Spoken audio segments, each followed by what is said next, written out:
Hi everyone, Josh here. Just a quick note before we start this episode of Civil War 2.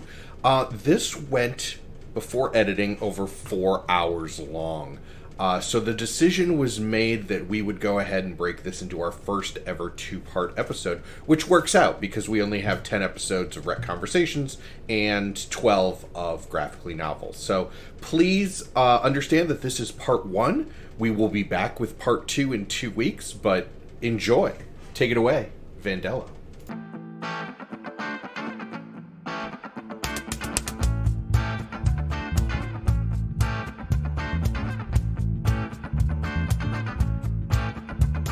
A little wreck conversation, some deep reactions, please. All this comics narration ain't late me.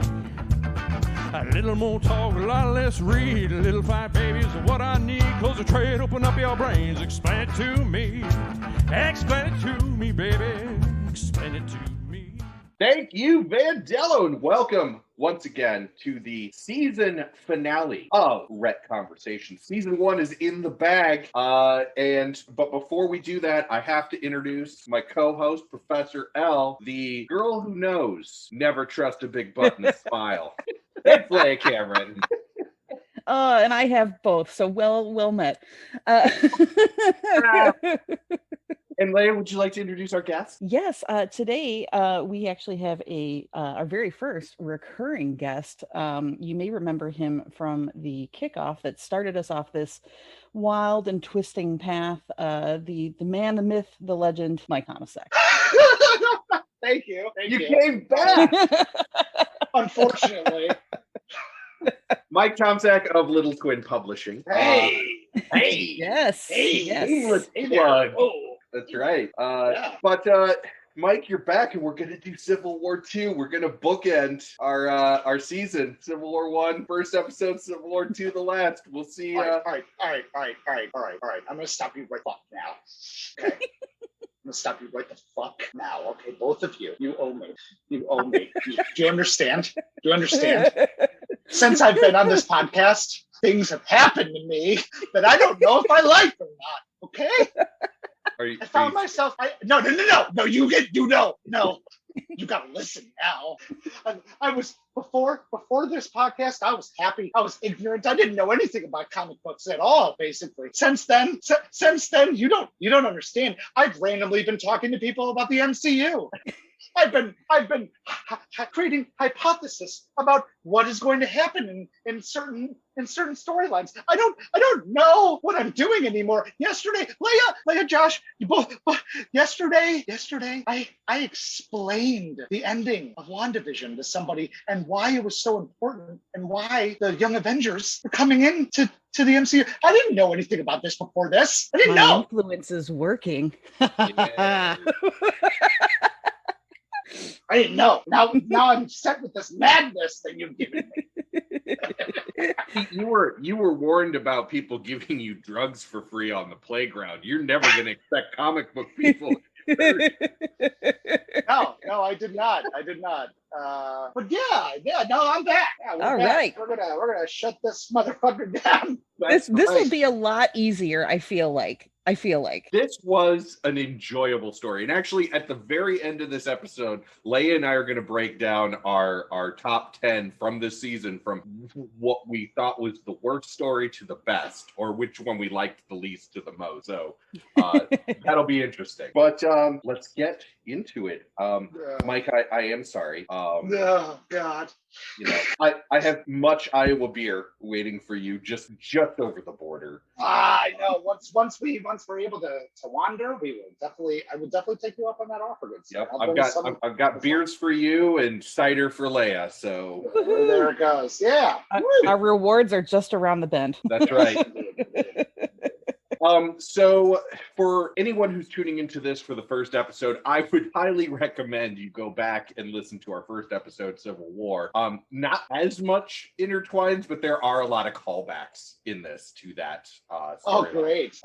But this is how this works. As I explained, the full breadth of Civil War, the first, we're coming full circle because Professor L has the duties today to explain in intricate detail the storyline to Mike.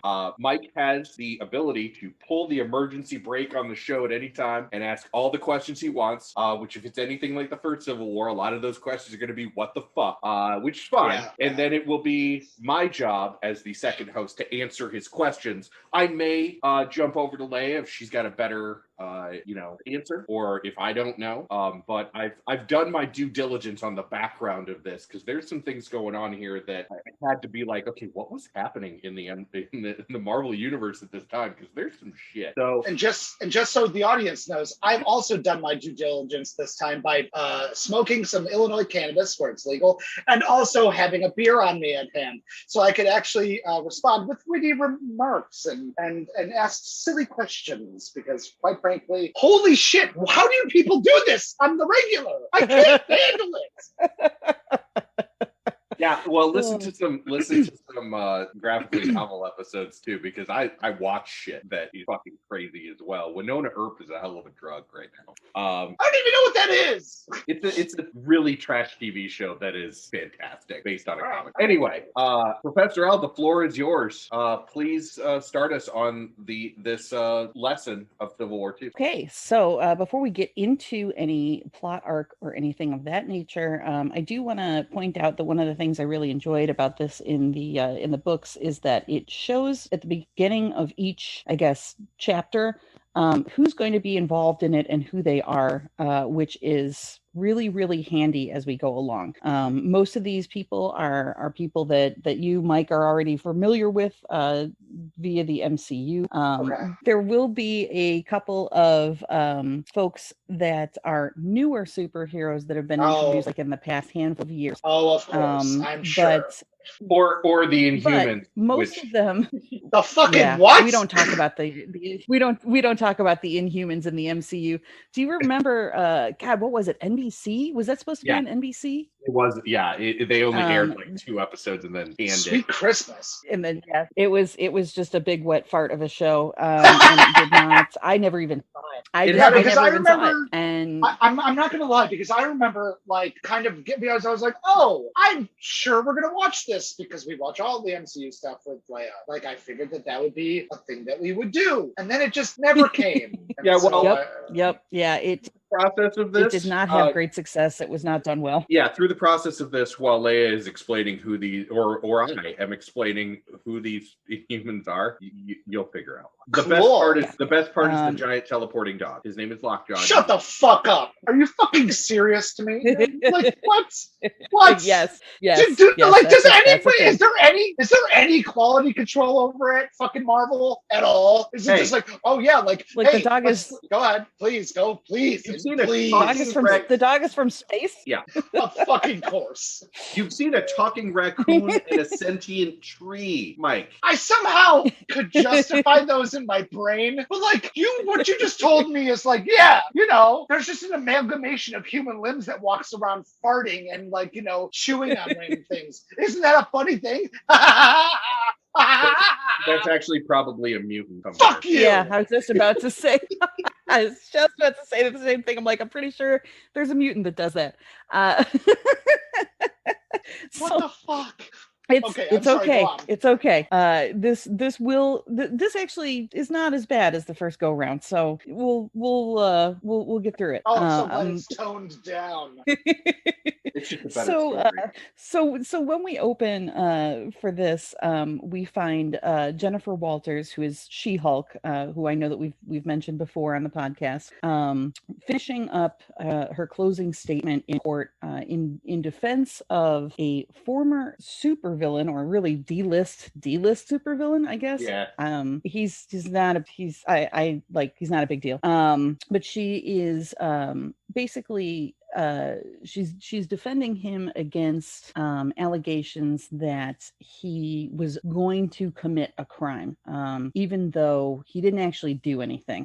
It was like a police entrapment case, and That's some bullshit. So okay. Yeah. So he didn't do anything. He didn't plan a heist. He didn't kill anybody. He literally was just talking to some folks about his time being a supervillain, apparently. Okay, so like he literally was just like, yeah, like I guess I'm kind of an asshole, but like, you know, like I'm not an asshole right now. Yeah, like he hung up his his supervillain game ages prior to the trial. Okay. Yeah, he doesn't even have his costume anymore. Like, he was sitting down and talking with people that he thought were other ex-super villains, and it turns out that they were a federal agent and a paid informant who were trying to basically catch him doing stuff. And he wasn't. He was just talking about, oh yeah, back in the day, this is how I would have done it if I'd known now what I knew then, or known then what I know now, and blah, blah, blah. Hence She-Hulk defending his ass. Right, because she's a player. Right. Okay, hold on. I have one question, Josh. Okay, so this is a serious fucking question. Okay, it's as opposed to a non-serious question, which I usually have. So okay, so like, you know how like in the MCU and in Marvel characters in general, it's kind of like passed the torch, right? Yeah. Like, is She-Hulk the torch passed from the Hulk? No.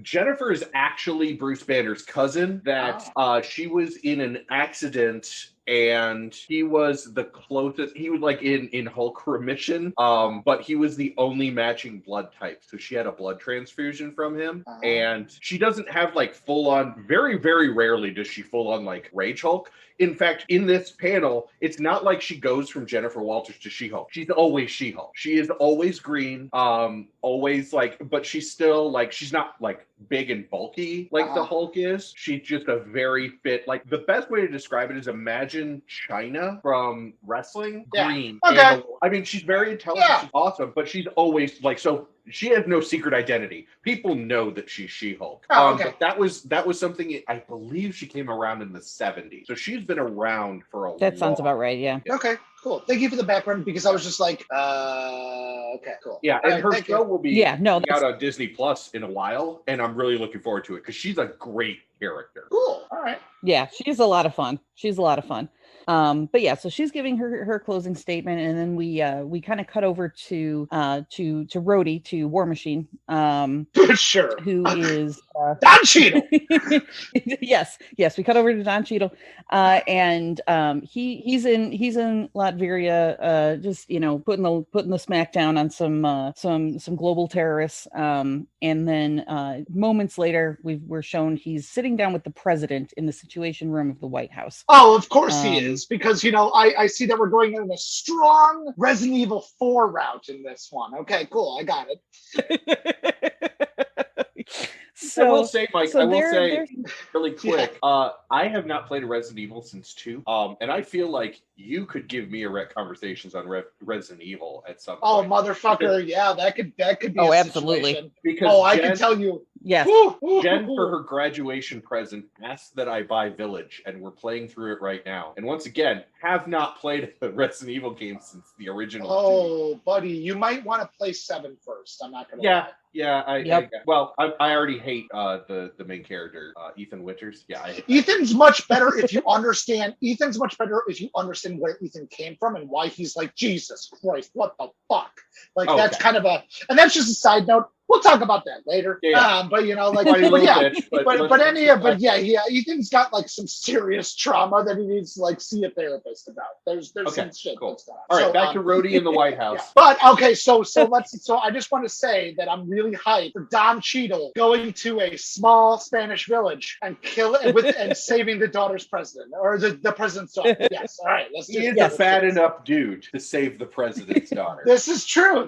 So I'm hoping. Let's see what Leia's going to say. All right, cool. I'm ready. All right. So they are in the Situation Room, and the president, who I appreciate, every time the president is shown in this arc, by the way, he's just conveniently sitting in shadow. So he does not have, he does not look like any current president, because you can't see his face. So he's talking to the president, and the president just kind of pops on him, is like, hey, why don't you be my new Secretary of Defense? And Rhodey's like, what the fuck, man? And the president suggests that it would be the first step for him to take to eventually become president himself, which the president would very much want him to do in service to the country, because he would prefer not to have Tony Stark do it, because that seems to be in the president's opinion, somewhat of an inevitability. He's rich, he's powerful. Why not run for fucking president? And the current president doesn't want this. Yeah, he literally says, and he's going to run around the country and buy his way into the presidency. Oh, God. Okay. Timely. I'm feeling strong 2016 vibes, but okay, all right. It should be mentioned that this was published in 2017. Oh, wow. Okay. Yeah, so okay. So they're taking from the local zeitgeist, as it were. That's legit. Okay. Mm-hmm. We then cut to Ohio State University, where a young nerd is trying to ask a girl out on a date, but she is not paying the least bit of attention to him, and not because he's a young nerd, but because he is so focused on asking her on a date, he does not notice that there is a large cloud of Terrigen mist heading directly for them. What the fuck is that? Josh. Yeah. Okay, so I have done the research on this.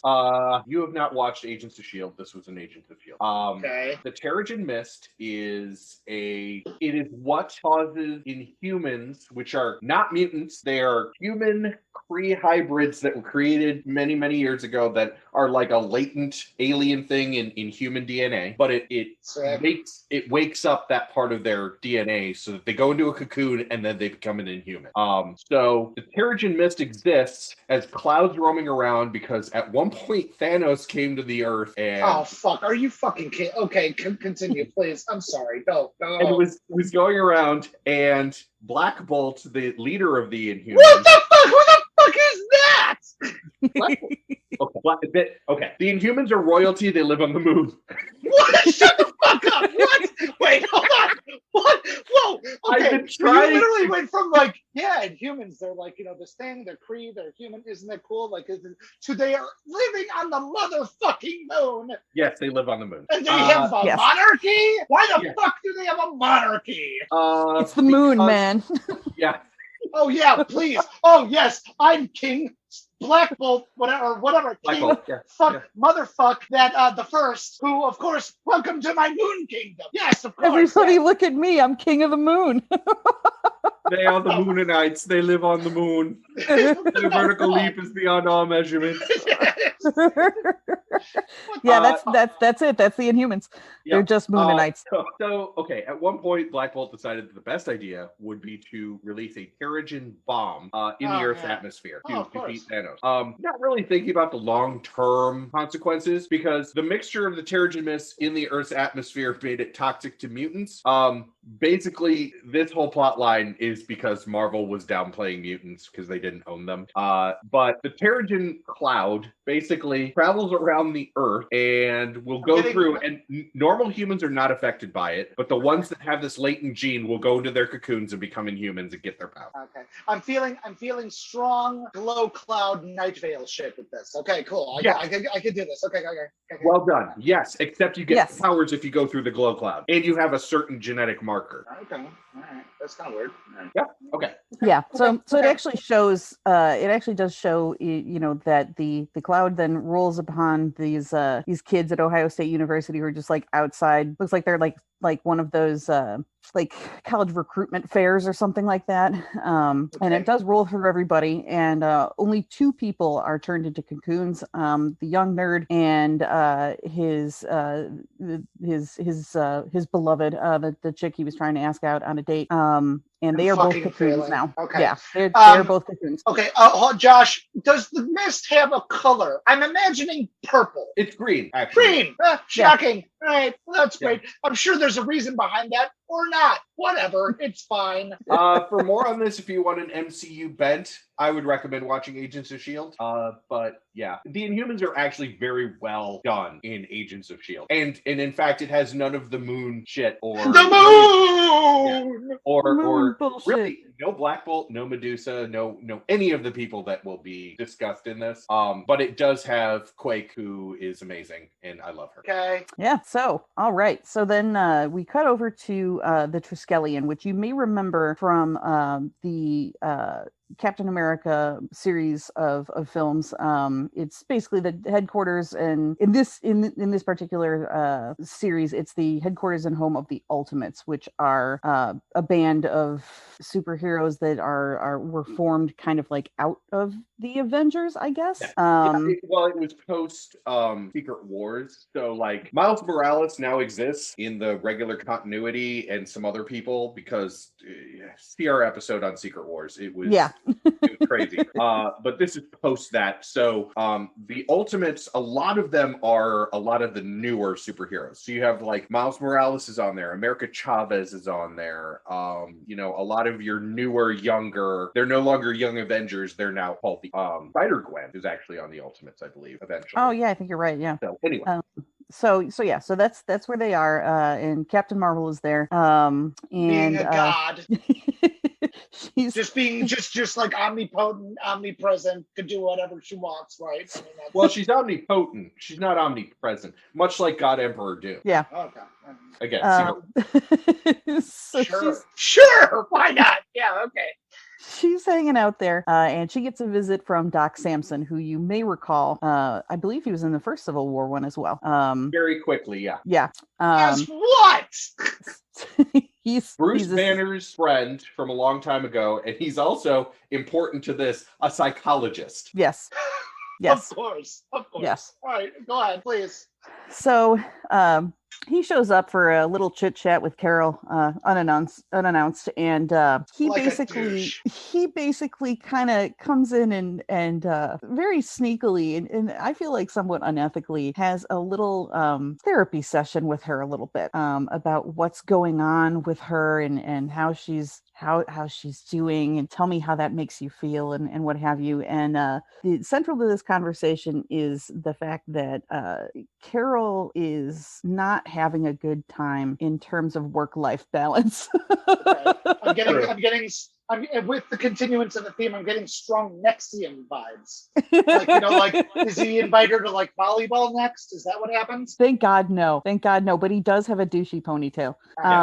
There is a really good analogy to set up what the rest of this series is going to be, because Carol talks about how she has a cousin who has like 2 kids, and that her cousin's a really good mom. But she was telling her the other day about how every day they almost accidentally kill each other, and it's just disaster after disaster after disaster, and that her cousin is always in a state of panic about her children, and basically she spins that to basically say that is her life, except on a worldwide scale. Yeah. Okay. Yeah. She's always wondering. This is some trauma shit. Yeah. Right. Yeah. This is it. She's always wondering, when are they going to fail? When will the heroes fail and the Earth is just toast? Okay. Yeah. Okay. That's some existential crisis shit. That's like writing some emo songs type of shit. Yeah, that's like, that's rough. Yeah, that's rough, buddy. Yeah, and basically, she comes out and she's like, I really wish that we had something that could kind of protect us from this constant daily barrage of bullshit that we as superheroes face. So they have this little conversation, and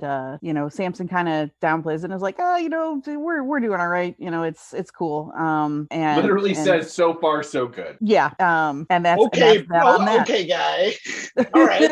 Sure. That's really good psychological help there. Just a slap on the ass and you're doing fine. Okay, cool. So we cut then over to a helicarrier, a shield helicarrier that lit. It is lit. Helicarriers are cool as shit. They are. I mean, they're really neat. So the present location of this helicarrier is at 1,000 feet over Dover, New Jersey. And I'm sure that will be important later. Well, it's important now because She-Hulk shows up, and it appears from these panels, and Josh, you can tell me if I'm misinterpreting this, she just jumps onto it. Yep. Like, she just comes out of the sky and is like, what up, everyone? Yeah, because she can So like a temporal portal opens above a helicarrier, and She-Hulk is just like, and like, no, just kind of like lands. She can just jump that high. Yeah, she can Hulk jump. Okay. Like I can like see that now, but it just the way you described it, it's just that she's just like, bloop, like, there you go. Yeah, she's just like hanging out in Dover, looks up and is like, oh, hey, it's the helicarrier. Yeah, and just pops in for a quick chat with Maria Hill, who you may remember from such films as all of them, and so Maria informs Jennifer that the guy that she had defended in court is now dead. A twist! He was killed in prison because some other prisoners attacked him, and he fought back, and a guard killed him. And holy shit! Yeah, and so of course, She-Hulk is like, "What the hell? He was innocent. He went to jail before he did anything wrong. What the hell?" And Maria is like, "Well, she basically it's in a reprehensible move, was basically like, he's no angel. Like he did other bad stuff, so it's fine." That's not how our fucking American justice system works. That's not how it's supposed to fucking work. It does work that way, but systematic racism and bigotry does exist in that fucking system, if our fair listeners didn't know. But yeah, that's some bullshit. You're innocent until proven guilty in this country. Yeah, so absolutely. Homeboy got murked for no apparent fucking reason. Okay. Also, super downplayed, Jester was black. Yeah. Oh. Yeah. Oh, wow. But Maria Hill basically says he was a repeat offender.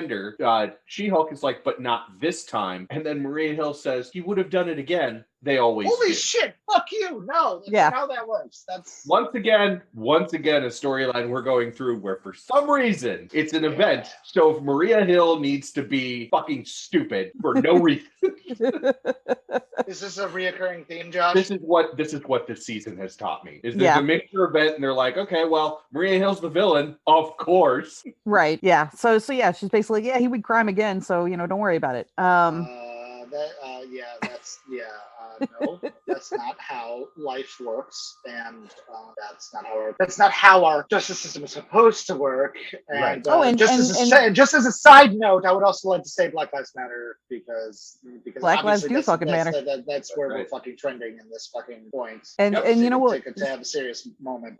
She-Hulk also believes that because she's very visibly upset. At Maria's cool. thing. Yeah. Well, because she had not heard that Jester was dead, and she basically starts talking to Maria about, we're gonna appeal the shit out of this. Like, and that's when Maria's like, no, he died in prison. Like, Jesus Christ. Well, this has got some fucking heft. Real feel good story going on right now. This is much better than fucking time bullets. I can say that.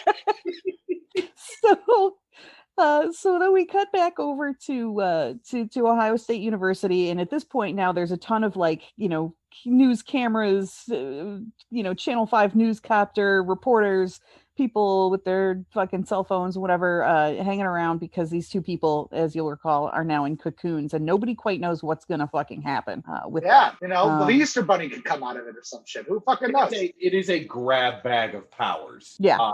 When you basically go into the cocoon and you could come out and you could be like still looking like yourself with some powers. You could turn some Warlock shit. Yeah. It could turn into the big three. Yes, you could, any one of the big three. Got your hat. I don't know. Cape. I don't know if the cocoons provide hats, but that's neither here nor there. We can only hope. So. As their reporters and whatnot are on scene, interviewing people and like, oh, what do you know about this, whatever, one of the cocoons starts to crack open, and the young nerd reappears, and he looks just fine, and everybody's asking him, oh my god, do you feel any different, like what's changed, how do you feel, are you doing okay, buddy? And just as he is trying to get his bearings, the second cocoon opens up, and the broad that he was trying to hook up with comes out, and she looks like a literal Hieronymus Bosch demon. She has wings and scales and claws and a giant horrible lizard dragon looking tail. And she is she's definitely different. As this is happening, the young nerd, his eyes start to glow red, and he is almost immediately transported, like he opens his eyes again and is immediately transported into what looks like the fucking apocalypse. And he is understandably confused and bewildered, and is like, what the fuck is this? What's happening to me? We then cut back over. I mean, that's just my regular Tuesday, but I mean, okay. Yeah, Oh, So for sure. it should be mentioned in case anybody is going to read this. The omnibus or the file that we were reading this off of includes what that was Civil War issue 0, and then we're going to go into a free comic book day preview of Civil War 2 as the next comic, and then we start on the actual Civil War 2. But they actually are pretty important, so I see why they included them in the book. Wait, Oh, yeah. whoa. Okay, so this part of the story isn't even part of the actual fucking story? It's kind of leading you into it. It is part of the graphic novel, as is the free comic book day version, because it does provide kind of more of a full story. But How the fuck do regular people get into this if this is how they're setting it up? Most of us just buy trades, honestly. Right, and that's why I highly recommend people buy graphic novels and not single issues, because single issues have things like this. Yeah, that's fucking absurd. Where That's part not of the fair. story is somewhere else. And we actually ran into this with Matt Hirth, because he had read Avengers Disassembled, which was leading into House of M, but there were parts that Leia had, like, that were actually fairly important to the story that Matt hadn't found in what he was doing, and he was going through, like, the checklist and everything. So, yeah, I highly recommend that people just pick up trades, especially if you're first getting into comic books. Yes. Cannot recommend that strongly enough. It's generally a story beginning to end.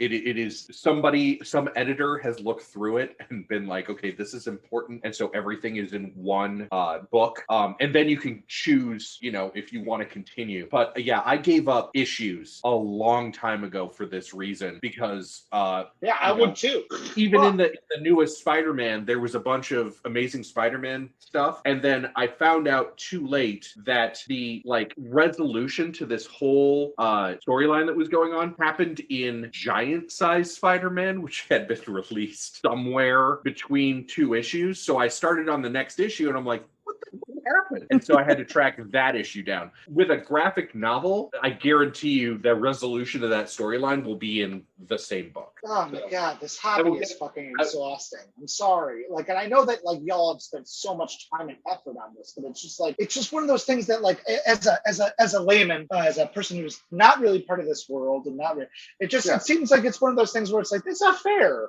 And I understand that is also, I guess, part of the culture is that kind of finding the books and finding the issues or something. Yeah. But go ahead, Leia. Sorry. Oh no. Some people are really into collecting the single issues for a various number of reasons. Either they can't, they've got them on their pull list at the shop and they do read them when they come out and whatnot. I prefer, trades, graphic novels, just because I read really fast and I can be done with the single issue in under 5 minutes, which then makes it very frustrating for me.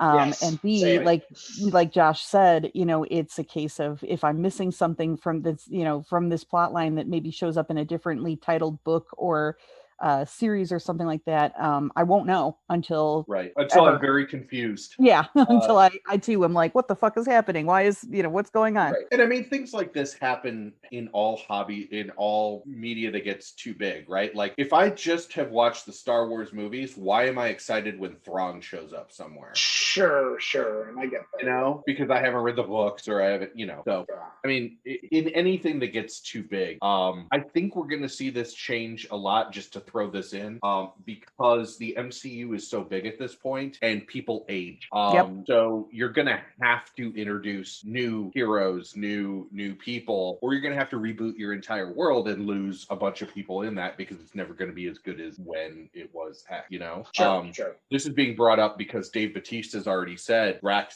he's not going to play Drax after the 3rd movie. He's like, we're done. This is, Same thing. I mean, same thing with Chris Evans, same thing with RDJ, same thing with a bunch of the quote unquote old guard or first wave or whatever of the MCU. I mean, Chris Evans cannot play Captain America until he's 75. As much as we'd love him to, it's not really feasible.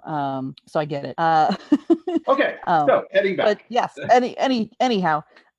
So we cut back over to the Triskelion again in this particular issue, and Rhodey shows up with Carol, who's with T'Challa. Oh shit! Okay. It turns out that Rhodey and Carol are, I guess, dating. There is a brilliantly wonderful. No. There's a brilliantly wonderful panel in here where, you know, he shows up. Carol's all happy to see him, and she's like, T'Challa, turn around, you know. And she gives Rhodey a big kiss, and he takes off his helmet. Girl. And T'Challa is facing the other direction, looking directly at the reader, and he's like, "Save me, my ancestors! Do not let me throw up in this mask." Oh, that's awesome. So there's a ton of cute little moments like that in this series, which is why it was so fun to read. It just completely dead ass. It's like the gross barf kissing.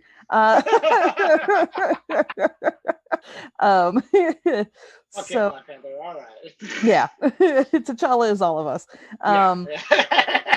It's so this kiss is interrupted by the arrival then of the Inhumans, who show up, and so they want to know what the deal is with this young nerd. We find out this young nerd's name is Ulysses. That's not his superhero name. That's I'm getting strong Civil War vibes.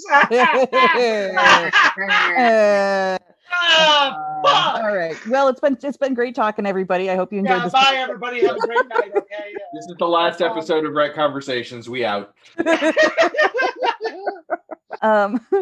So the Inhumans they want to figure out what the deal is with this kid, because it turns out what his power is that he got from the Terrigen Mist. So he's an Inhuman now. And what his power is that he is able to have visions of the future. He doesn't have any control over these visions. He doesn't have any ability to influence things. He just kind of experiences something that's to come in the future. And it's not even really specified how far in the future some of these visions can occur. It could be 2 weeks from now, it could be 2 days from now, it could be 2 minutes from now. It's not really clear. And of course, because he just got these, he doesn't know how to use this power at all. I'm assuming even if he did, we'd probably see some strong Cassandra class stuff. Well, okay, all right. Foreshadowing. Ooh. Get comfortable. Are we in the main storyline now? Yeah. I mean, this is not issue 1 yet. This is not issue 1 yet, but this is very very, very important to the story. I'm sure.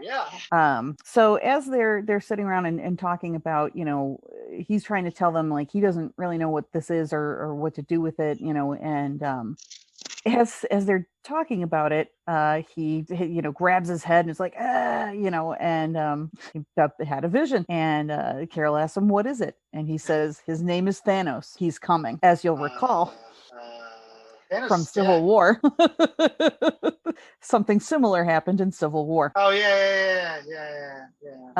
So Thanos is coming. Okay, but isn't Thanos dead at this point? No, Thanos, you find out his comics is an avatar of death and really can't die. Sick. Yeah. So we cut over to Project Pegasus, which is in Memphis, New York. Fuck, Josh, what the fuck is Project? What the fuck? It's a secret shield plate that stores all of the items of power.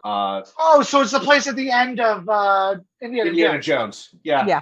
It's Warehouse 13 for the Marvel Universe. Okay, cool. All right. Thank you for that. So we cut over to there, and with a big traditional krakum, Thanos shows up, and everybody from the team is already there. So Miss America, Human Torch, Black Panther, Captain Marvel, She-Hulk, Spectrum, who is Monica Rambeau. Yeah, I know her. Yeah, I know her.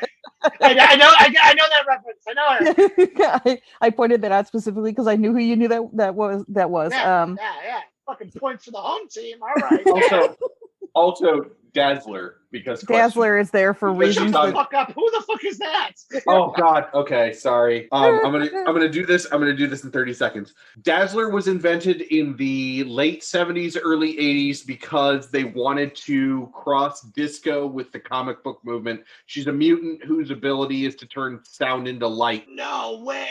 Yeah. Oh man, she's like a raver's dream. That's great. I love it. All right, cool. She was originally supposed to be portrayed by, I want to say Cher, but like somebody that was big and up and coming. Oh man, that's like yeah. I love that concept. That's great. Good job. Yeah, Marvel. Good but job. she is on a team with She-Hulk, Captain Marvel, and some others called A-Force, which is pretty much the all-female Avengers, and it's badass. You should check it out. Hell Yeah. All right, Yeah, cool. A-Force is cool as hell. All right, The only two who are not female, actually, at least for this particular scene, are Blue Marvel and Black Panther. Oh, and the Human Torch. I always forget about him. He's fire. He's lit. He's lit. That's 2 puns, motherfuckers. 2. And you remember the Human Torch from Civil War One. You fucking hate him. Yeah. He was the guy that went into a coma. Yeah, isn't he like yeah. He's not in a coma anymore. He's better now. Well, good. I'm glad he's better now. Jesus Christ. All right, go on, please. So Thanos is here. He's just vibing. He proclaims that he's here because he wants the cosmic cube. Just vibing. Yeah. And so everybody just starts. Everybody starts kung fu fighting, as it were. Okay, hold on. Should I know? Okay, Josh, should I give a fuck about the Cosmic Cube? Cosmic Cube is it's different in the comics. Okay, so it's not the Tesseract? No, but it does the same things. It just doesn't have an Infinity Stone in it. All right, sure, whatever. Yeah. Okay, thanks. Yeah.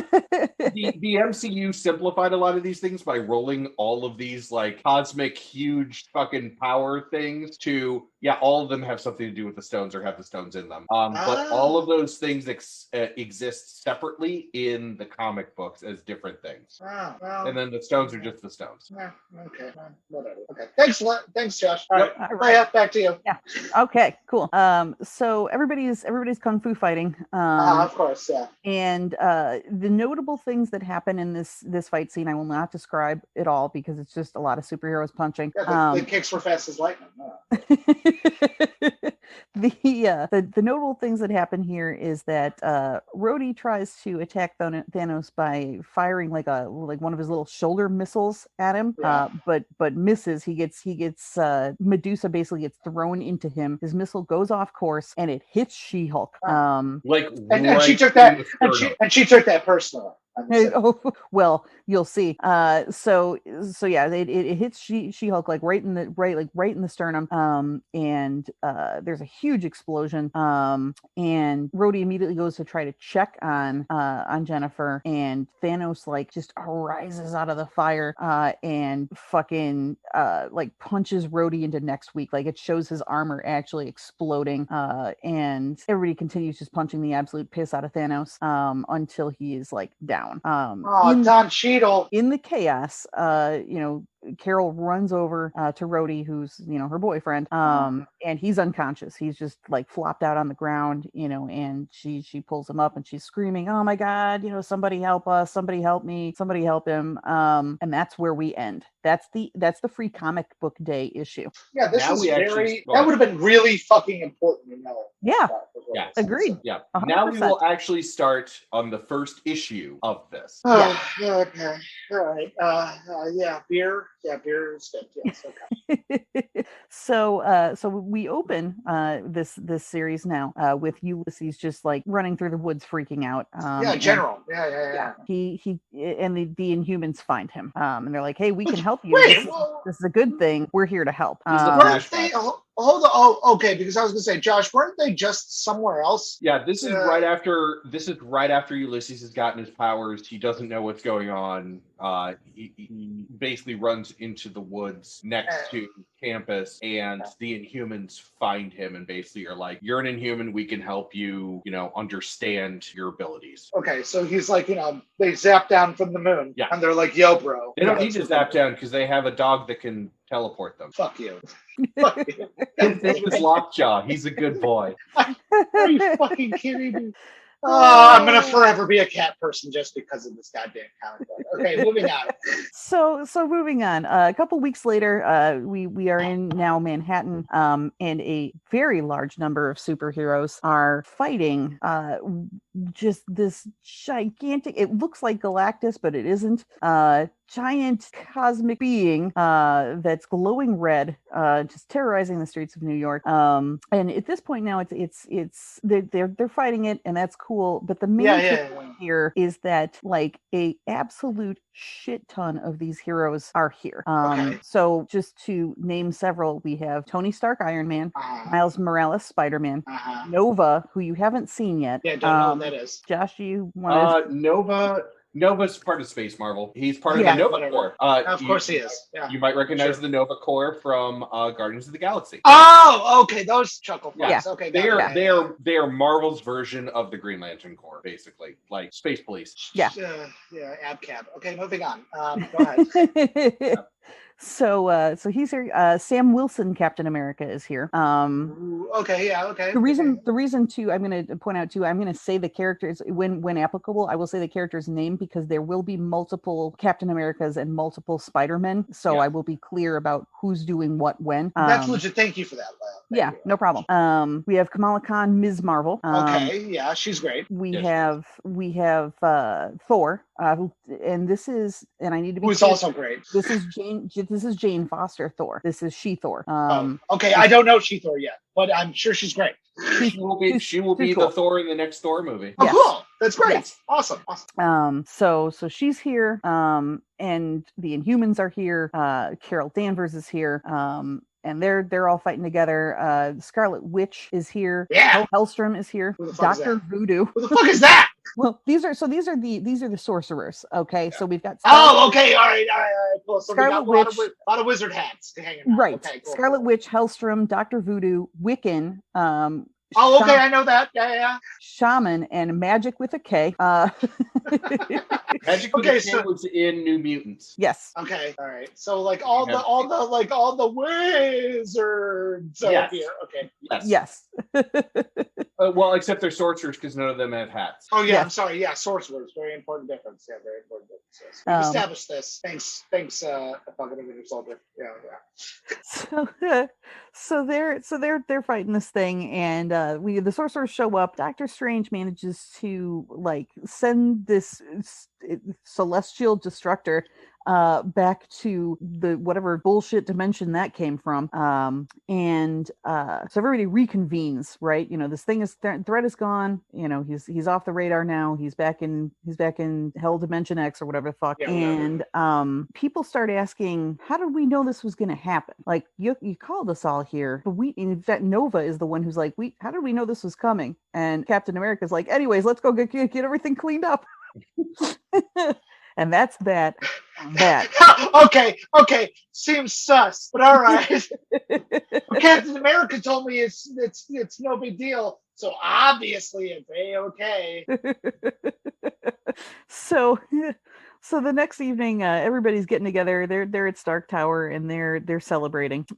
Everybody's having a nice time. And again, the question arises: how did we know that this attack was going to come? Like. Okay. Hold on. I'm getting really strong.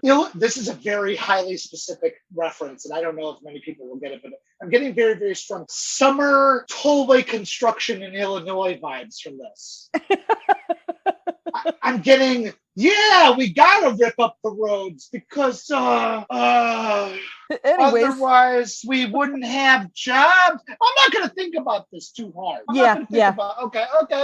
So people are starting to question it now, and so Carol goes over to Medusa, who is she's one of the Inhumans. I guess Black Bolt's wife. Yes. And her big thing, and this is semi-important.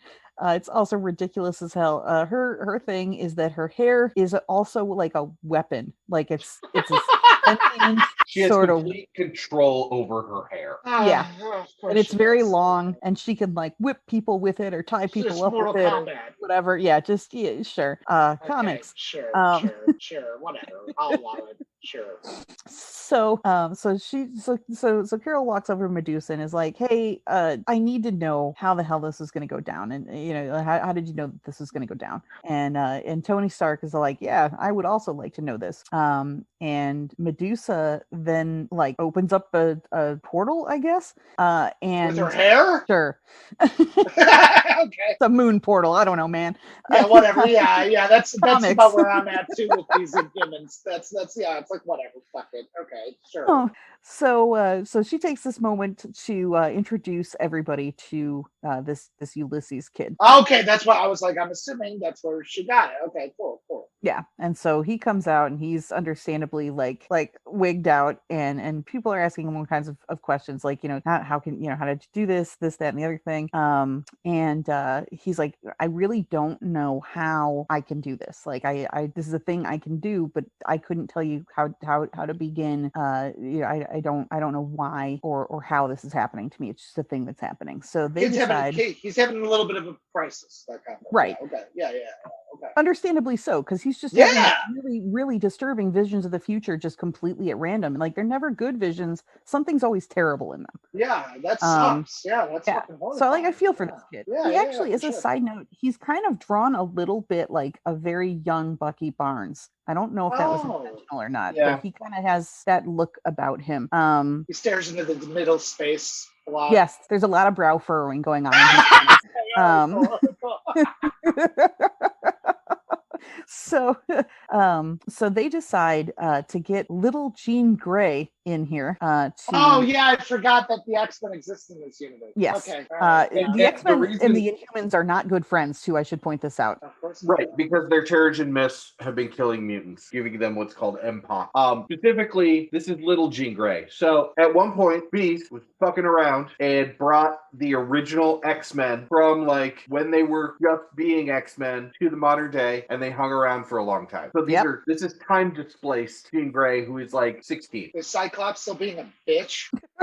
Well, he's actually a lot better than his modern day counterpart in this, which is not a hard hurdle to jump. Yeah, also no kidding. A bitch. Also a bitch.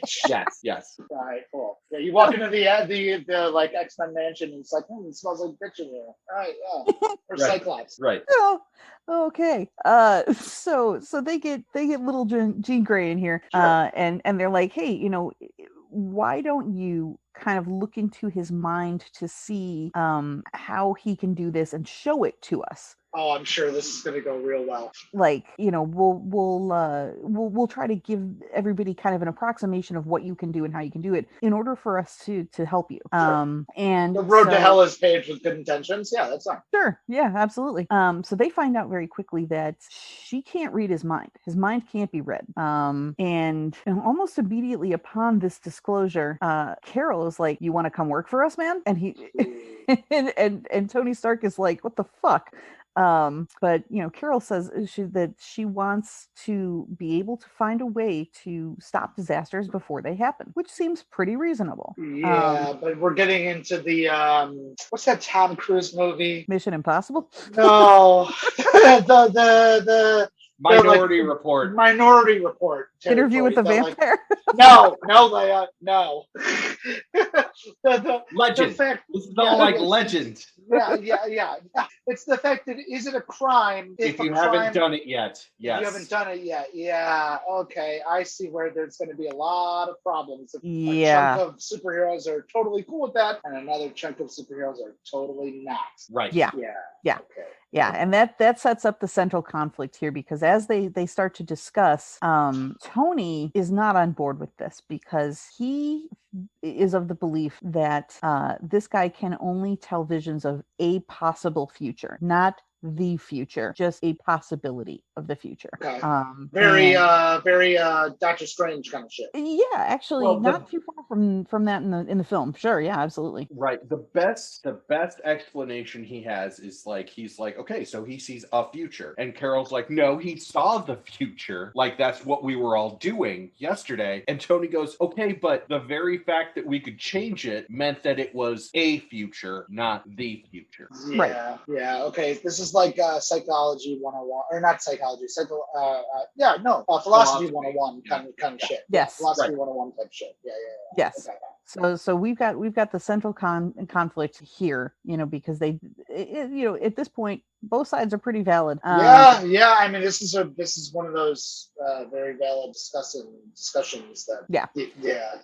And Tony Stark, being Tony Stark, immediately just launches into the probability and math and this, that, and the other thing. And Carol's of the opinion that, like, as long as it keeps people alive, what's the problem? Ooh, yeah, until it's not. Yeah, that's the problem. Yeah, right. Yeah. Okay, so I'm assuming some of these going forward, I'm assuming that these are going to start getting a little tenuous, as it were. Well, the important note is that when we went through the Free Comic Book Day thing where Rhodey and She-Hulk and all that, that has not happened yet. Oh, that was a preview to this series. Yeah, okay, that makes it a lot weirder too. Yes.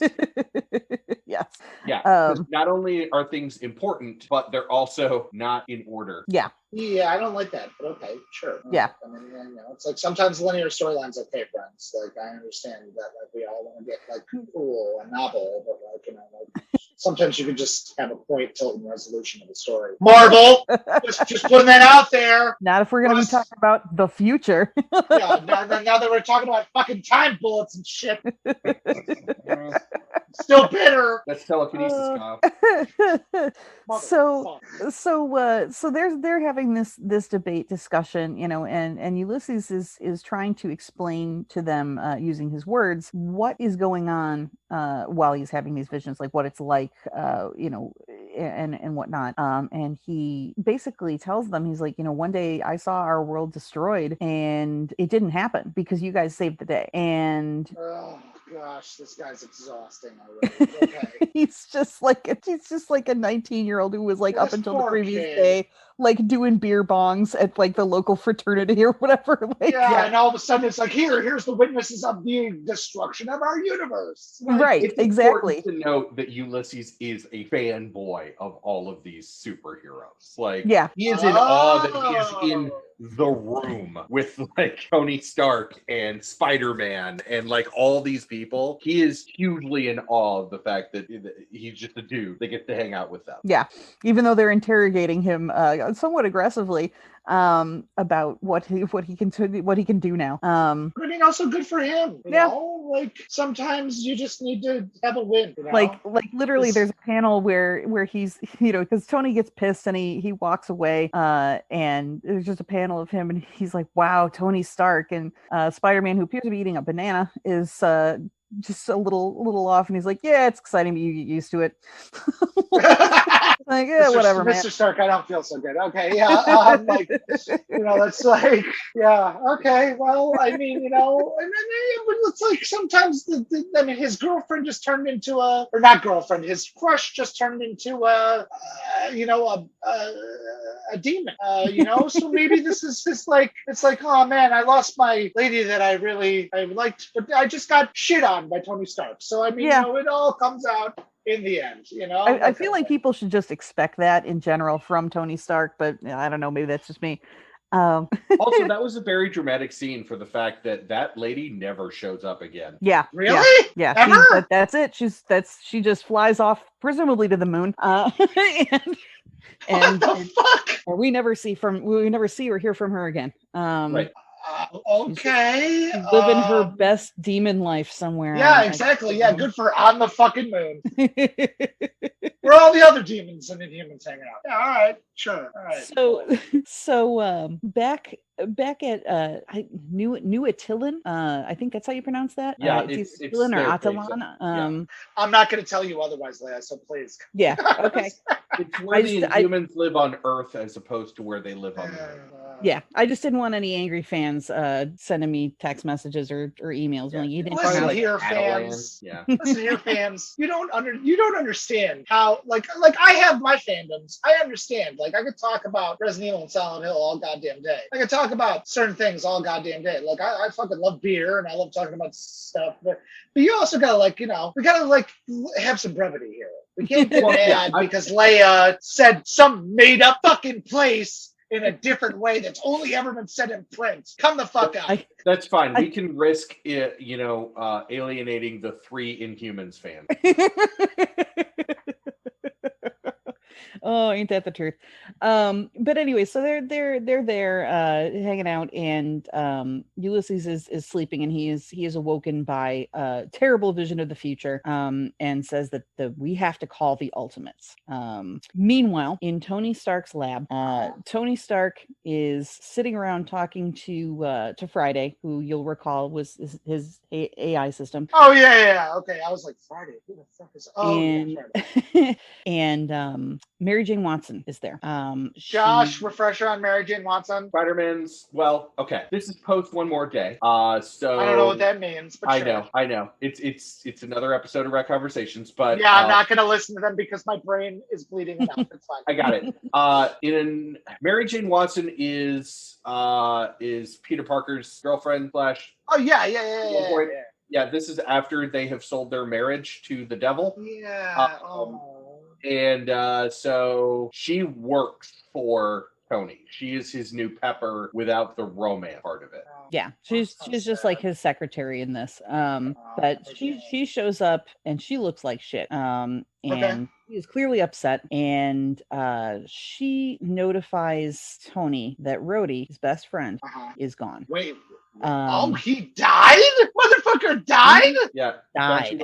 He did. Like Thanos, smacked his ass. Thanos just murked the absolute piss out of him. Thanos. By the way, anybody who's listening, when I say SMEF, it's an acronym. It means sudden massive existence failure. I'm sorry, I shouldn't use that term without explaining it. So yes, you too can use the term SMEF or sudden massive existence failure. Oh. So fucking Don Cheadle's dead. Holy shit! He did.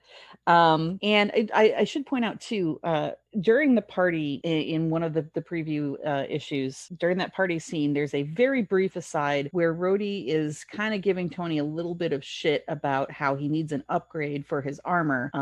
And Tony kind of gives him good-natured, jovial shit right back, and is like, "Oh yeah, well, we'll come up with a couple $1 billion and we can see what we can do for it," kind of thing. And Rhodey's like, "Come on, man, they're just playing around." But it does have impact, because when Tony shows up at the Triskelion, understandably just enraged, just grieving, very, very upset, he is standing in a room with Rhodey's body under a sheet and his shattered armor next to him, and the armor is just completely destroyed. And he immediately is like, "How did this happen?" But he knows how this happened. It's because his armor sucked, and Tony didn't do anything about it. Yeah, he was he immediately goes into engineer mode. He's like, "How did the impact sensors not counterbalance? It must have been like a force that went over." He is verbal diarrheaing his grief by working the numbers. Yeah, which is very Tony Stark. Very much so. Very on brand. Just compartmentalize there. Right. Yeah. Just do a trauma about it, there, friends. Shouldn't. And he feels guilty. He feels guilty because he knows, he knows. And he did, but he didn't. He knows, but he didn't foresee it. You know what I mean? Oh, we'll get around to that later. No big deal. What's the worst that could happen? But the worst did happen, and he feels it's never said outright in any of these panels, but he definitely feels at least partially responsible for his best friend's death because he didn't upgrade his armor. So that's an important detail that's kind of reading between the panels, if you will. But it does inform his behavior in this, I think. Sure. Okay. Just like very much so. Kind of shit. Yeah. Okay. So basically, is Marvel just pushed along by Tony Stark's trauma? I mean, it's pushed along by a lot of people's trauma, but Tony Stark is definitely one of the pistons in that engine. Yes. Oh yes. Big Peter time. Parker is another piston in that. Scarlet engine. Witch is another one. Yeah. But yeah, so he starts just running through the Triskelion, like screaming Carol's name, like bring her to me, where is she? And some of the other heroes that were with them on this mission, are like, hey, it just got fucked up, man. Like it just did. Like we didn't, like, he did everything right, and it just went bad. It just went bad. Sometimes it'd be like that. And also important to note that America Chavez was in this fight, and she's like 17 years old. So like you're also seeing the next generation of trauma happening. Yeah, for sure. Oh, okay. So it's like these new young people watching these elder statesmen just get fucking annihilated by these things, and it's like maybe it's not too hyped up to be a fucking superhero. Maybe you shouldn't want to do this job. 100%. But so he finally comes upon Carol, and Carol is at the bedside of She-Hulk, who is unconscious. And she got hit with a rocket. And Carol lets him know, that they aren't sure if she's ever going to be able to walk or even wake up ever again. Right. And it also appears she's intubated. Yes. Yeah. She seems to be on life support. And they don't know how to fix her because she is She-Hulk. She doesn't have normal human biology, and they need a gamma radiation specialist who would be Bruce Banner. So you just gotta get good old Bruce to come in. Yeah. Okay, cool. And Tony is like, what the hell happened? And Carol's like, Thanos, man. It was Thanos. He showed back up on Earth. Smoked on Cheadle. And fucked up She-Hulk. And Carol admits they ambushed him. They knew that he was going to be at a certain time, to a certain place to do this. And here we go. Yeah, and of course, then Tony is like, "Wait a minute, how the fuck did you know where the shit? Kill General Ulysses. Let's go, bitch! You used his powers, and it killed my best friend. You killed him as good as you did." As if you did it with your own hands, like quote unquote. That's exactly what he says to her. Oh wow. Okay. Yeah. And she was like, but keep in mind, Rhodey was her boyfriend. So immediately she's like, you're not the only person who loved him. I would not have done this to him on purpose. This did not happen on purpose. This fucking some soap opera shit going on. Okay. Yeah. I mean, like, this is actually a good story, honry. Yeah, this is like, I'm not gonna lie. I'm actually enjoying this instead of just trying to just drink myself into blackout. Like the original, like the first episode. Okay, all right, I can get behind this shit. There's a world of difference between Civil War I and Civil War II, for sure. Yeah, wow. This is like pleasant and exciting, and I like it. Good job, Marvel. Storytelling in the modern day has actually gotten very good with comics, so I have no complaints. I'm so glad. I'm glad y'all have this. So she, he's like, he wasn't even on your fucking team. Like, he wasn't even supposed to be there that day, basically. And she was like, well, he volunteered to come with me. And unlike you, Tony. Yeah. And he was like, I told you this would fucking happen. I cannot believe that you did this. What the fuck? So they've got Thanos. He's captured in a cell. But that's not good enough for Tony. Tony wants to make sure that nobody, quote unquote, ever plays God again. And runs out of the little hospital room that they have her in. And Carol gets up to go to follow him, except out of nowhere, Jennifer grabs her by the hand and wakes up. And Carol immediately is like, oh my God, thank goodness you're okay. Like, and She-Hulk's trying to talk, and Carol can't make out what she's saying. So she gets a little bit closer, and She-Hulk tells her, it's our future, Carol, not his. Fight for it. And then flatlines. Whoa! Yeah. Whoa! Yeah. And of course the SHIELD medical team immediately starts, jumps in and starts trying to save her life, except that they need Bruce Banner to help. He is not there. Okay. And can we take like a 5-minute break? Can we take a break? Yep. That's a lot. This is a good cliffhanger. This is a lot. We're gonna go refresh drinks and we'll be right back. We are back. Okay. All right. Okay.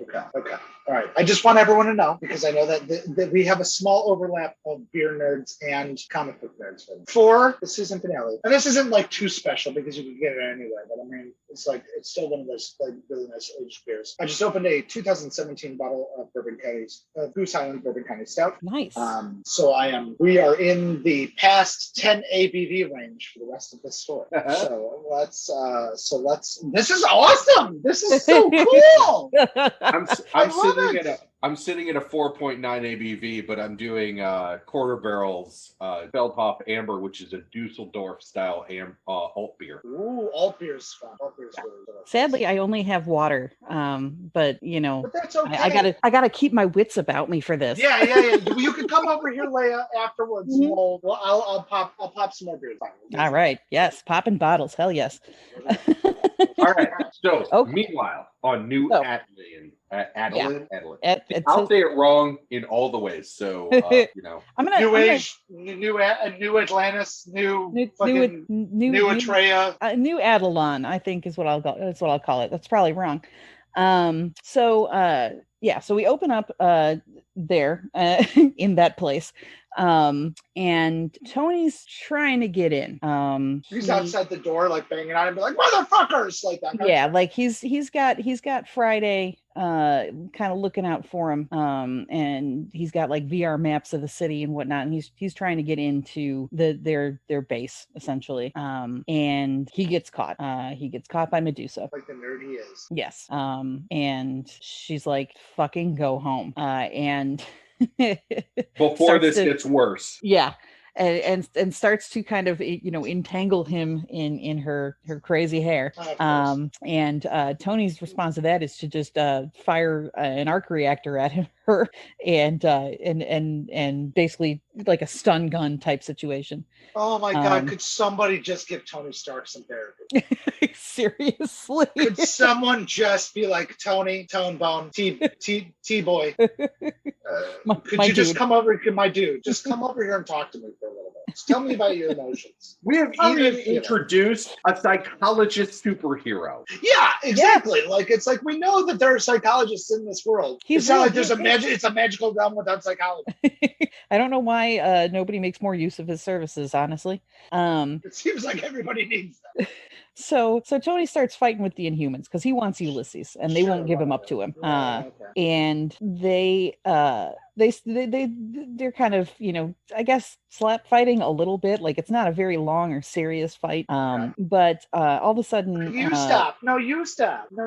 Kinda, yeah. I mean, like, it's whatever. But the kickoff is that Crystal, who has like lightning powers, sure, whatever, fires her lightning powers at him, and the suit explodes because it turns out that the suit was something called a life model decoy, which is kind of exactly what it sounds like on the tin. It's like a remote control armor suit that Tony can control. So Tony fucked around and found out that he fucked himself over? Is that what I'm understanding from this? It really wasn't Tony in the suit. The suit was like a robot. Oh, okay. I'm sorry. I was like, is that like what happened to Don Cheadle or no? I was like, okay, I understand. Yeah.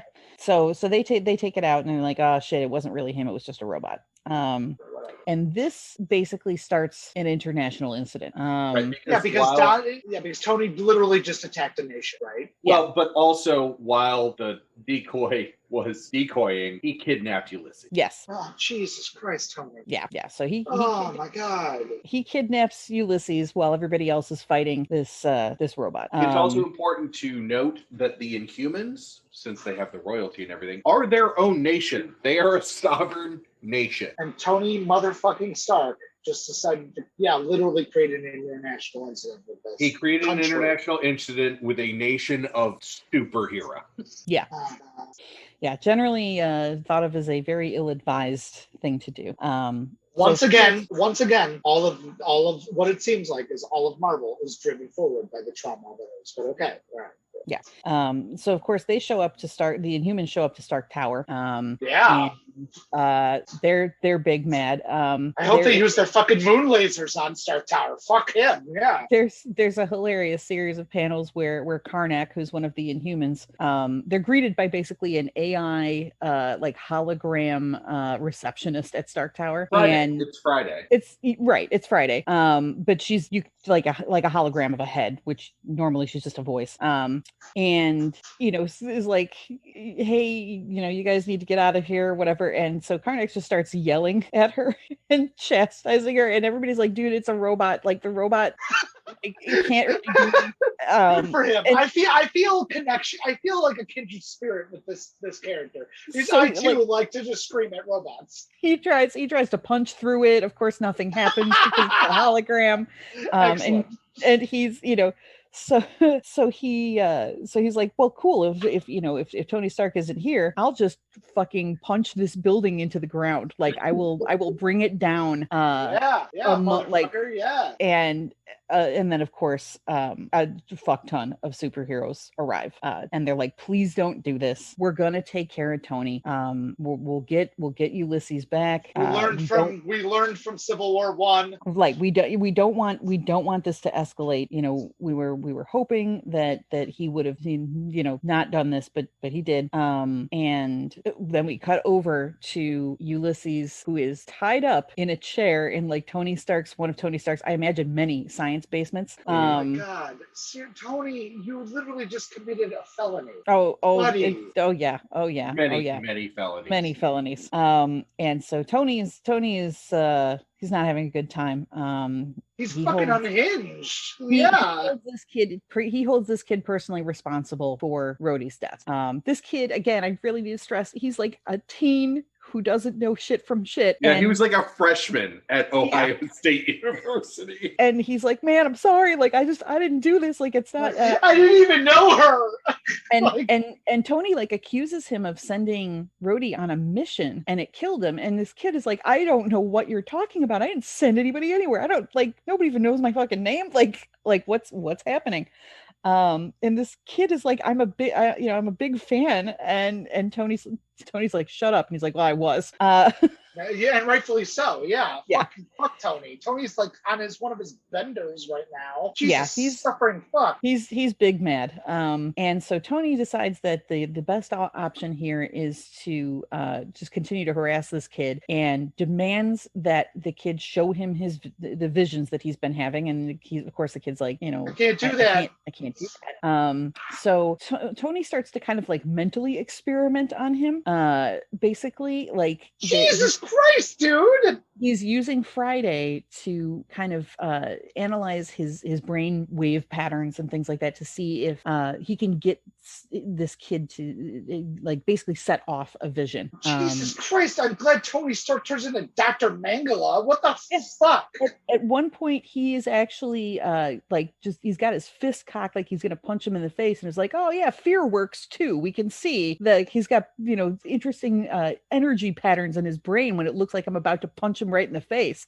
Unbelievable, the dickery.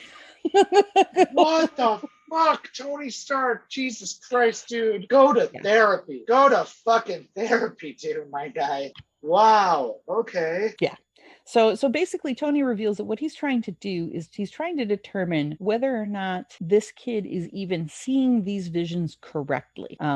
If he has a bias in terms of his personality or emotional state, or any type of basically any type of way within his psychology that could affect how he's receiving and interpreting these visions. Okay, that's fine, but it's also the fact that Tony Stark has gone full villain at this point, full on motherfucking villain. Like he's just trying out his day at villain school. Yeah. Well, and he does justify what he's doing through basically saying, okay, you have all these visions of the future that people are following. However, what we don't know is what about your past? What about, basically he's projecting, because he's like, what about your past trauma would cause you to misinterpret what you're seeing? Oh, Tony, you ignorant bitch. Wow. Yeah. So Tony's basically just projecting his trauma on this poor fucking 19-year-old. Yes, because his past trauma has fucked up his decision making. So he's checking that this kid isn't doing the same thing with his visions of the future. Which in turn is Tony just becoming a full-on motherfucker. Okay, cool. All right. Yeah, sorry. Yeah. Wow. All right. So yet again, even though Tony believes that they are off the grid in this secret basement torture facility or whatever the fuck, Stark Industries torture dungeon. yeah. TM. He's informed by Friday that the Inhumans plus several of their other friends are arriving. They are coming, and Friday says, "quote unquote," blood pressures are elevated across the entire group, which I found hilarious.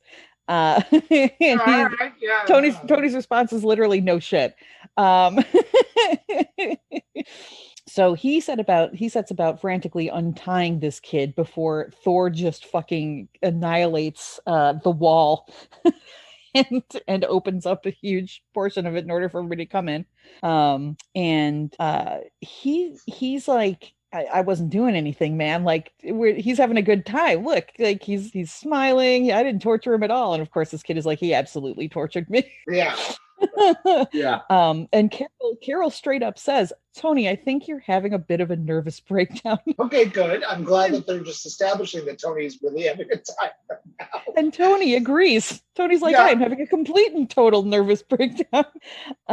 So they start fighting, and in the background we see Ulysses. Wait, fighting. okay, so they just verbal transition to fighting. that, Josh? verbal fighting. Oh, They're okay. I was gonna be They're like, arguing.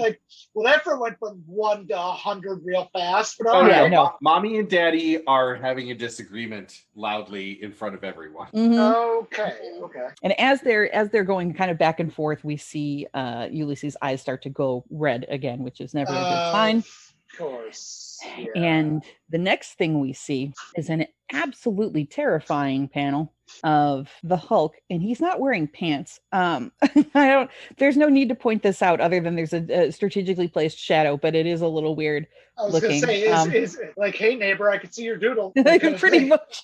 But we see the Hulk, and he is angry as he is.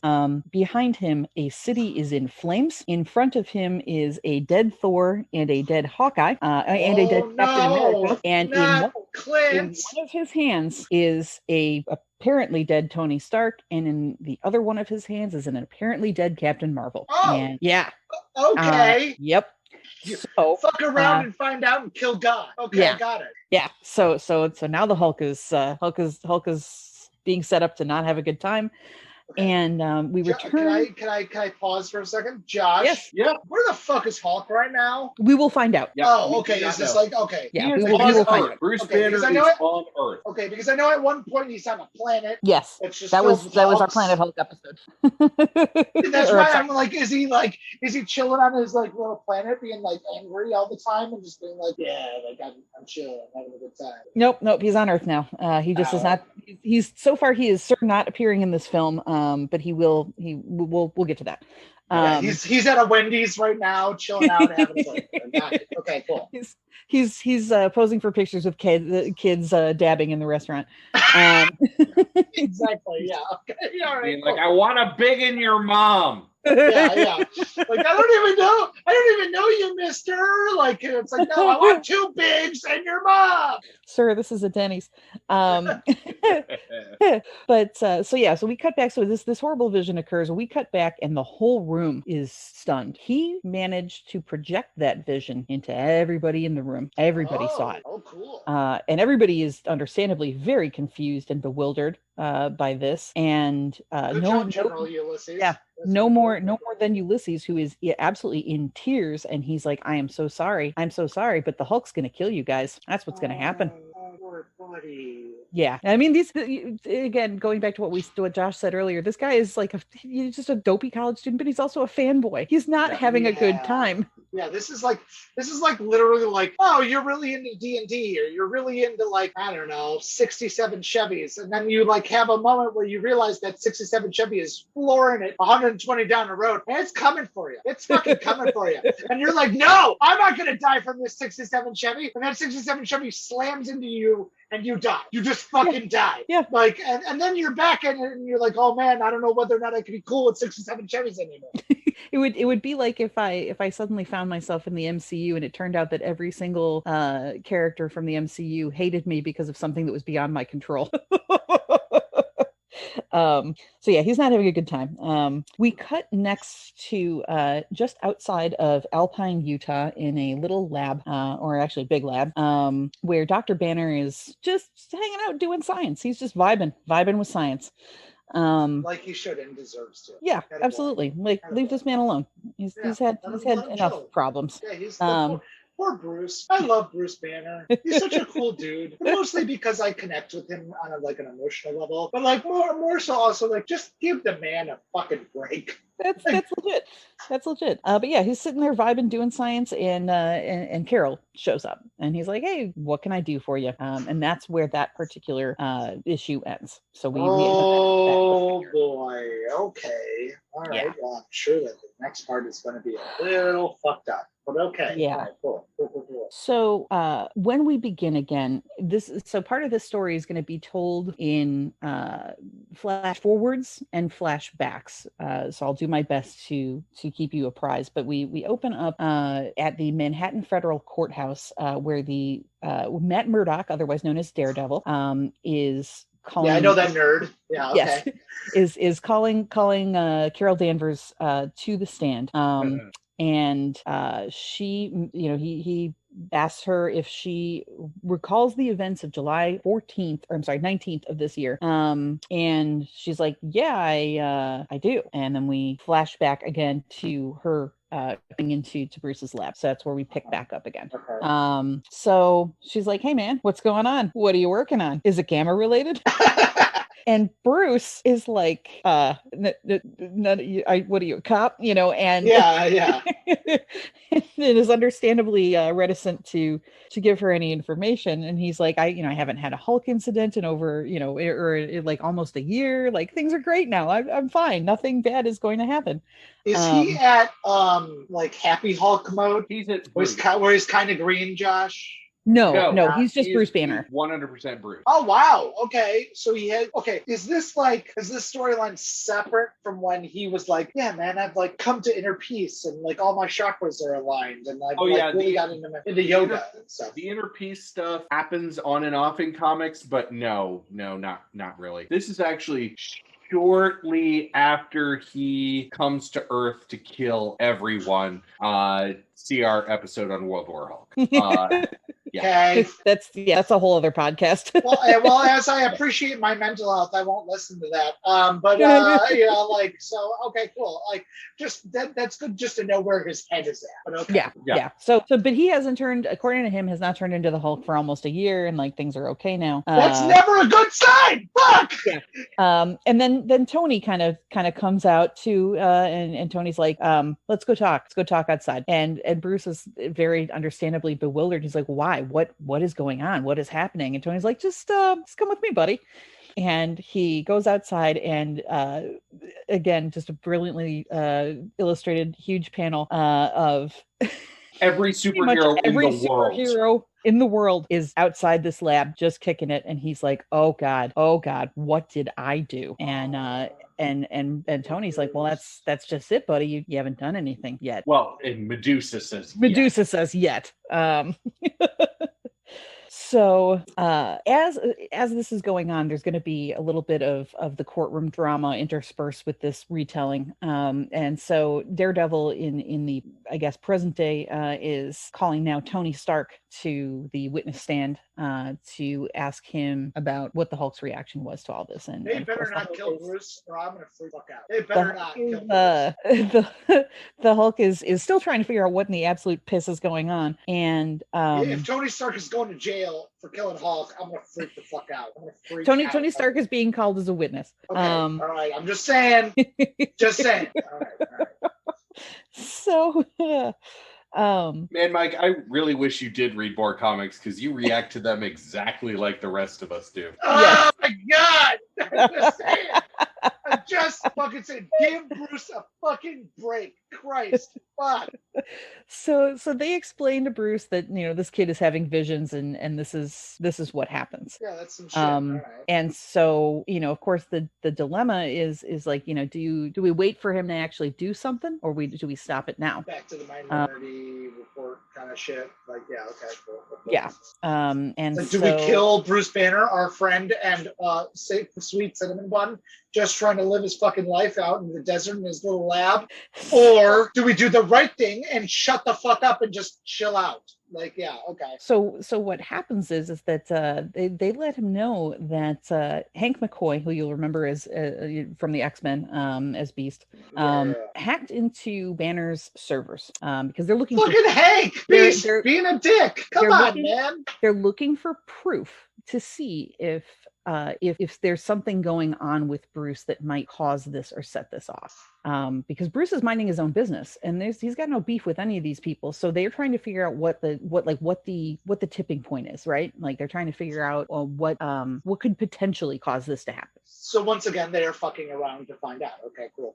Right. So it turns out that Sweet Cinnamon Bun Bruce has actually been very naughty, and Sweet Cinnamon Bun Bruce has been experimenting on himself with gamma radiation.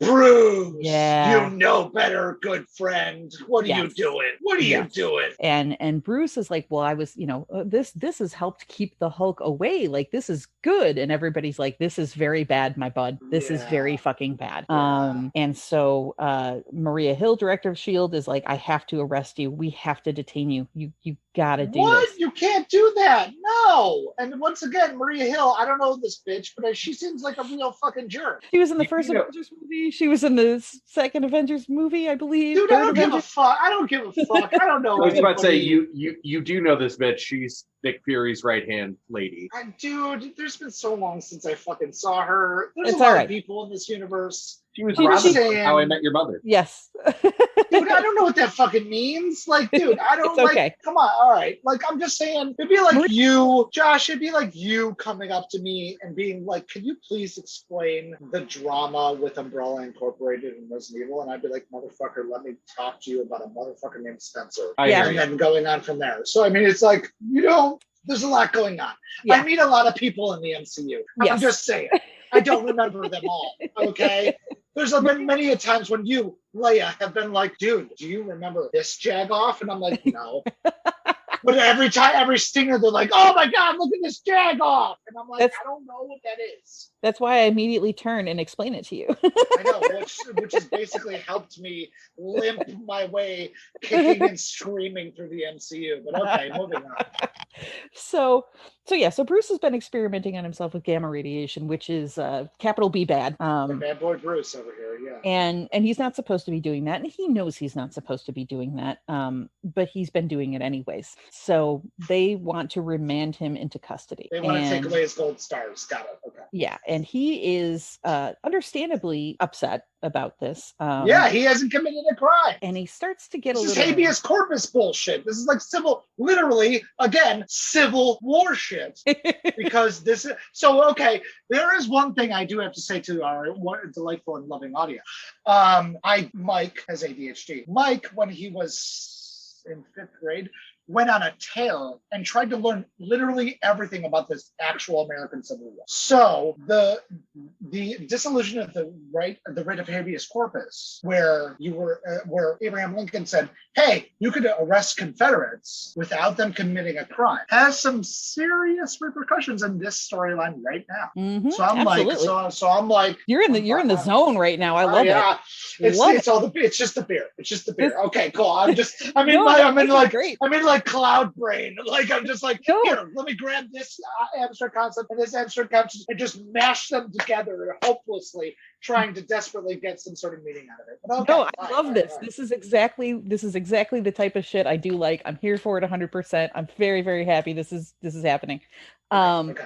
So he's, they're telling Bruce about what's going on, and they're like, you got to come with us, buddy. Like, you're under arrest. I'm sorry. And Bruce understandably starts to get a little angry. Yeah, this isn't great. No, they're gonna have a bad time. So in the final panel on this page, we see that his eyes are starting to go a little green. The next panel we see is an arrow being fired directly through the Hulk's body. Oh, Clint, what are you doing, bro? What are you doing? Bruce specifically, like, his brain pan. No! Yeah. And so cutting back Clint! what are you doing? My other cinnamon bun. Well, hold on to your butts, because shit's about to get real wild. They immediately, all the heroes that are there immediately are like, it's coming from the fucking tree. From the trees over there. So they start Charlie in the trees, yeah. Charging the trees. And before they can even get there, the bow is just dropped out of the trees onto the ground. And everybody is like, Clint, why the fuck did you do this? And he is just standing there with his arms out like, fucking arrest me. And Carol is like, Clint, what the hell? Why did you do this? Clint's in tears. Clint is upset. Poor Clint. He is, oh, buddy. He is heartbroken, and he reveals that he did this because Bruce asked him to. What? Bruce came to him out of the blue and told him, it's been almost a year since I was the Hulk. I don't ever want to be the Hulk again, ever. If I ever Hulk out again, I need you to kill me. And he gives him a special like component thing to be affixed to one of Clint's arrows. And Clint's like, dude, I'm not gonna fucking do this. You're out of your mind. And Bruce is like, no, you will, because you'll have to. And you're one of the few people I know who can actually live with killing me if you had to make that choice. Oh my God. Because Bruce trusts Clint with his life. Oh, I got some feels from that. Oh. This is a great fucking little side story here that I love. But so Clint's trying to talk him out of this a little bit, and Clint is like, maybe you're done, maybe it's all behind you, like maybe you're cool, buddy. And Banner's like, absolutely not. I dream as the Hulk. He's always there, and if I ever wake up one day and it's not a dream anymore, that means I've failed. I need you to stop me once and for all if I ever Hulk out again. Oh, buddy. And so it turns out that this courtroom drama is the trial of Clint Barton. No!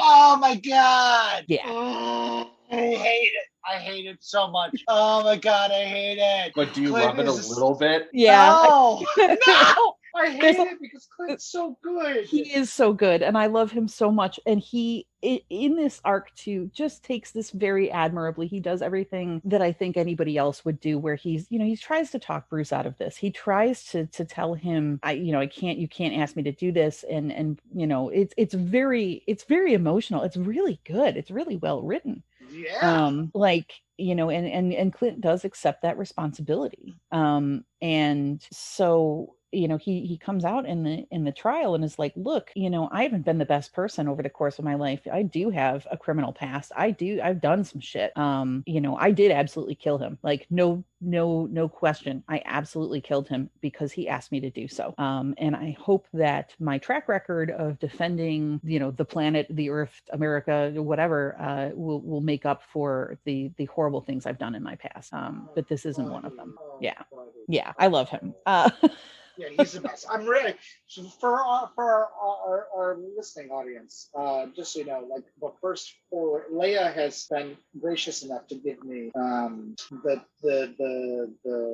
Matt Fraction's Hawkeye. Yes, the Hawkeye. Fraction's Hawkeye is so good. So I've read one trade. I've read the first trade. And then I immediately was given a contract that I needed to finish. So I had a lot of writing to do. So I wasn't able to. I had to kind of put it on the back burner. I'm going back like literally this week and starting the second trade. Nice. And I'm just, the first trade was so good. And it really made me kind of really go like, oh man, Hawkeye is really cool. And it's nice to listen. It's nice to listen to people that aren't like literally glittering gods in this world talk about their experience in this world. FYI, the Avengers game, the 2 DLCs that are out for it are the Fraction Kate Bishop Hawkeye and the Fraction Clint Hawkeye, continuing the story. And very, very much Fraction in both of them because like Pizza Dog is in there and oh my God, it's so good. No, all of it is good. Let's put it this way. And I'm sorry for cutting you off, but I would say this. Like I would go on Graphically Novel and talk about Hawkeye, about this if you haven't already done it before. Nope, because you are booked when the Hawkeye show comes up then. Oh my God. Like I would literally because it's so, I like it. I think it's like the first superhero that I was like, oh wow. I could and would talk about it all day. I think that actually why don't we do that for season 2, Josh? Okay. We want to do some fraction Hawkeye? I will talk about Hawkeye until somebody absolutely begs me to shut the fuck up, for God's sake, please. Okay. We'll find somebody that has not read Hawkeye. We'll add it to the list of options. Yeah, because I'm out. Yeah. Tag out. And Mike, that's okay. Mike, to directly quote Alexis Rose, so excited about this journey for you. Yes, I am. Like it's right. It's really cool. It's really cool.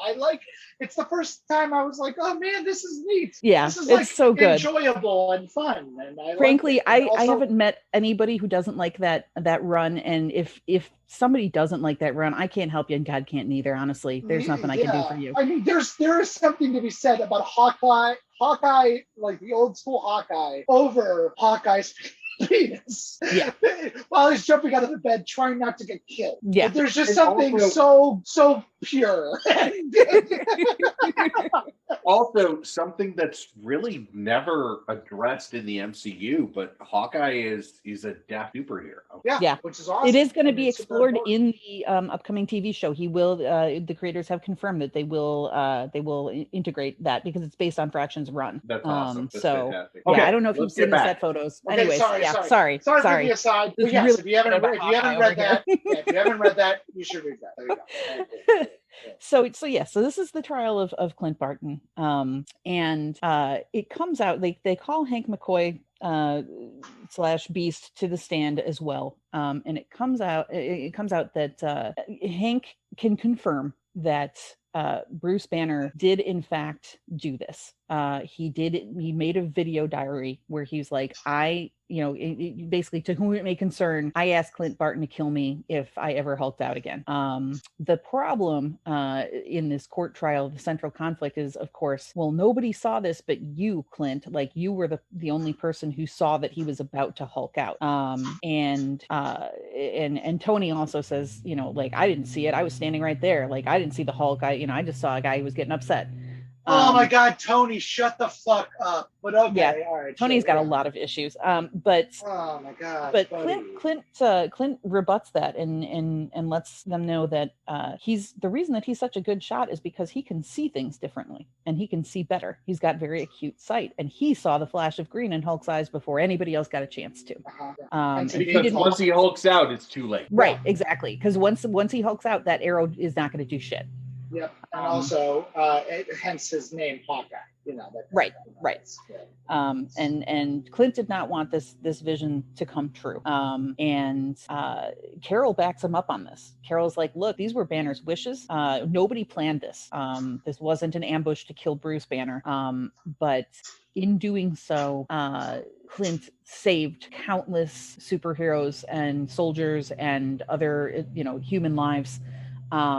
Because he did this. Like, I'm getting strong trolley vibes. The philosophy, the trolley kind of situation vibes from this. Okay? Yeah. With the running theme of getting vibes and just vibing. Yeah. Okay. Cool. Yeah. Absolutely. And so she is talking about now, like, he's saved countless lives. Like, we've been able to, using this kid's like crazy powers, basically we've been able to stop a bunch of incidents before they happened. And so the point that Daredevil gets to basically is like, well, how do you know that they were going to happen if nothing happened? If the change, if the events were altered, how do you know it was really going to happen? Which is, again, the central conflict here. And so now Tony blames Carol for the death of Tony, you're exhausting, bud. Yeah, I love you, but you're exhausting. Because Banner was one of his buds. So, like, sure, this is super upsetting. Like, again, I don't agree with Tony, but I understand where he's coming from, right? Like, I get it. But Tony's viewpoint is that Carol made this happen. This is Carol's fault. And he literally asked her, "Who's next on your hit list, Danvers?" And this is not, Carol does not like this at all. And Carol's like, we got to get the fuck out of here. So back to the courtroom, and the verdict is being read. And as the news of this verdict is starting to come around, Tony is in his science basement again. And Friday informs him, just as Mary Jane walks in and is like, hey, the verdict has been delivered. Do you want to know what it is? Friday informs Tony that she thinks she knows how these visions work. She's been running calculations and whatnot, and she thinks she knows how this is happening. Scandalous. All right. Cool. Yeah. Cool. So that's where we leave off. Wait, that's the end of Civil War II? No. That's not the end. That is that's the Okay, end of- all right. I was about to be like, motherfuckers. That's the cliffhanger. That's the end of issue 3. Yeah. Okay, how many issues are there? 6. Yeah. Is it 6 or 8? So we're about halfway through. Yes. Okay, cool. So that's it for part 1 of Civil War II. Please tune in 2 weeks for the conclusion. We'll find out what happened to Hawkeye, what happened with Hulk, what's going to happen with the Ulysses, and will we completely break Mike's brain. Until then, take it away, Vandello.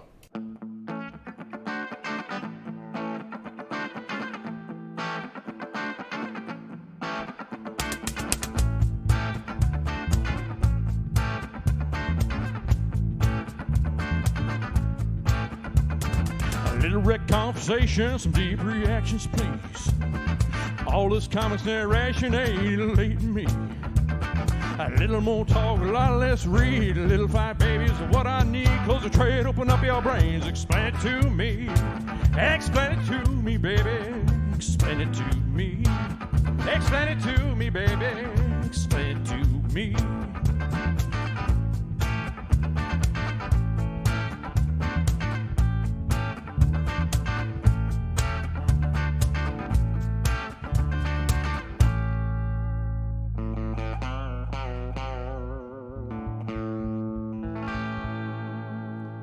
Vandello 2021.